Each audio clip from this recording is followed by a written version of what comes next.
17h38. Alors, nous allons devoir payer. Benoît Renaud, bonjour. Bonjour. Les déficits publics, nous allons devoir payer. Dans l'immobilier, vous attendez à être mis à contribution. Oui. Benoît Renaud, vous êtes président du Conseil supérieur du notariat. Alors, le dispositif Cellier, je rappelle, c'est très simple. J'achète un appartement, je suis obligé de le louer pendant 9 ans.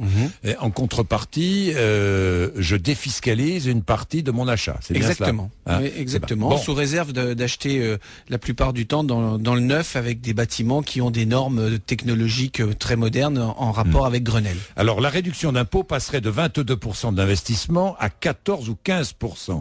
Il était envisagé 18% déjà de réduire les avantages, mais on devrait les réduire encore un tout petit peu plus. Oui.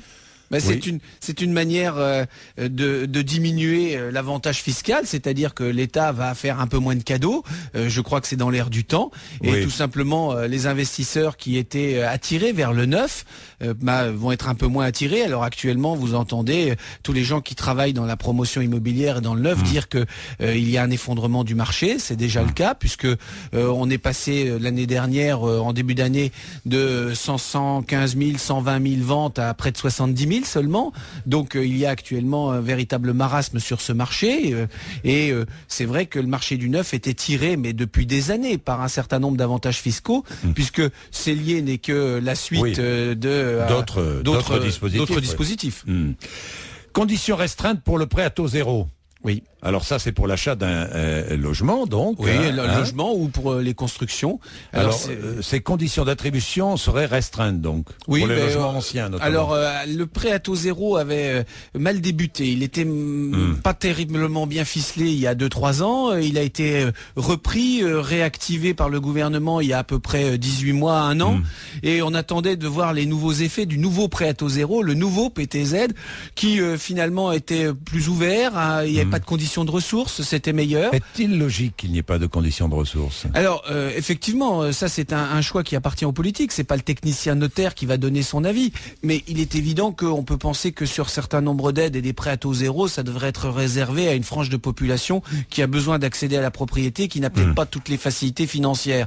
Maintenant, il faut trouver à ce moment-là d'autres moyens pour inciter les primo-accédants à se lancer. Parce que tout le problème de l'immobilier, c'est un problème anxiogène. C'est un problème d'avoir la confiance. Ce n'est pas du tout un problème de technique, c'est un problème de donner aux gens l'envie de s'engager sur 20 ou 25 ans. Quand vous êtes dans le parcours résidentiel, le parcours immobilier, il faut que vous ayez la confiance de dire « je vais m'endetter pour 20 ans ». Aujourd'hui, qui est prêt à dire « je suis sûr que pendant 20 ou 25 ans, je pourrai payer mon endettement ». Pas grand monde. Donc il faut absolument donner une incitation qui fasse Donc on a peur.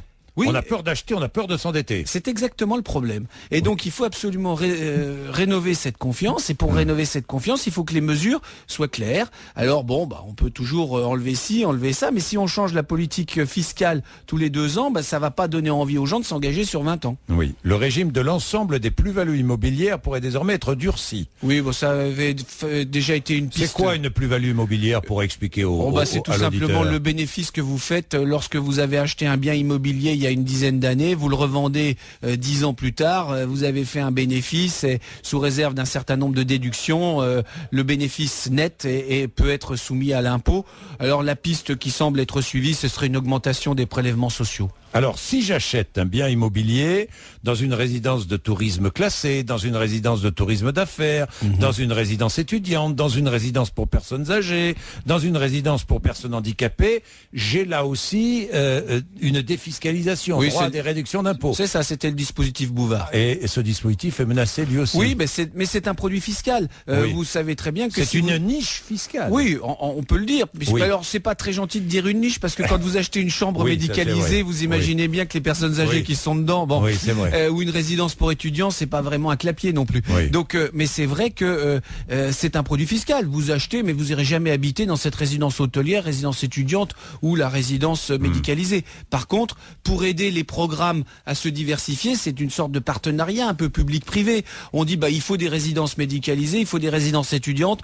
On ne peut plus le faire. On va aider le promoteur privé à faire appel à des autres investisseurs. Et pourquoi on fait des incitations Alors, fiscales. Globalement, est-ce que toutes ces mesures, attendons cet après-midi, Oui, si elles sont annoncées, est-ce que ça va encore un peu plus freiner le marché de l'immobilier? Alors, il est évident que toutes ces mesures vont impacter le marché immobilier. Vous le craignez vraiment? Oui, bien sûr, on le voit déjà. D'ailleurs, il y a une réduction en volume du marché immobilier depuis 3-4 mois. Les prix ne bougent pas parce que pour l'instant, les vendeurs se tiennent encore, mais il est évident qu'il va y avoir une réduction en volume. Il faut quand même bien distinguer le marché immobilier de l'investisseur et le marché immobilier du logement, de celui qui a besoin de se loger. Alors, celui qui a besoin de se loger, eh bien, ça devient de plus en plus difficile sur le marché immobilier. Acheter, c'est de plus en plus cher. Est-ce que les prix continuent à monter? Alors, Paris-Île-de-France, oui. Et là, c'est très compliqué et on a un vrai problème parce qu'aujourd'hui, il n'y a plus d'accès à la propriété pour les primo-accédants, pour les jeunes sur Paris et Île-de-France. Oui, c'est impossible. Maintenant, si vous avez envie de venir vous loger dans ma région de Meurthe-et-Moselle, de la Meuse et des Vosges, vous trouverez tout ce que vous voulez à des prix tout à fait concurrentiels. Venez aussi, puisque vous parlez de Madame Royal qui est votre invitée bientôt, vous allez dans les Deux-Sèvres, le marché est plutôt en baisse depuis 2 ans. Donc, c'est un marché en province qui stagne, qui voire même est un petit peu en train de se corriger. Il y a un correctif qui s'applique, alors que c'est vrai que les régions très demandées comme Paris-Île-de-France, elles continuent à monter. Alors je vois, en 1 an, l'apport nécessaire pour un ménage capable de rembourser 1 000 € par mois est passé de 22 000 € à 49 000 €. Oui, c'est ce que j'avais déjà souligné au mois de mars. Les banques demandent de plus en plus aux gens qui veulent faire un crédit d'avoir un apport personnel important. Ça veut dire qu'on a toujours ce problème de l'accès à la propriété pour les primo-accédants. Ça veut dire que les banques sont de plus en plus restrictives. Oui, les banques sont exigeantes, mais il y a plus en plus exigeantes. C'est le problème du balancier. La crise de 2008 est arrivée parce qu'on prêtait 110%. On prêtait aux gens tout ce qu'ils voulaient, comme ça s'est passé pour les subprimes aux États-Unis. Et les Français n'étaient pas meilleurs, franchement. Simplement, on a un système de garantie grâce au notaire, permettez-moi de le dire, qui est meilleur. Mais maintenant, eh bien, les banques ont compris, elles sont plus exigeantes. Elles ne prêtent plus 110%. Elles prêtent 90% du montant de l'endettement. Et les taux d'intérêt? Alors les taux d'intérêt pour l'instant sont encore faibles. S'il devait y avoir une remontée des taux d'intérêt, forcément, ça ferait encore réfléchir. Pour l'instant, les taux d'intérêt sont encore faibles et il y a des produits qui sont des produits avec des prêts capés qui permettent de juguler l'éventuelle variabilité des taux qui sont pas mauvais. Donc sur le marché des taux d'intérêt, c'est encore assez raisonnable. Merci Benoît Renaud, président du Conseil supérieur du notariat. Merci pour votre expertise. Je rappelle que nous sommes partenaires de l'Express sur le dossier spécial immobilier qui paraît aujourd'hui dans l'Express. Merci beaucoup. Merci. Merci, 7h46, vous êtes sur RMC. Vous réagissez évidemment.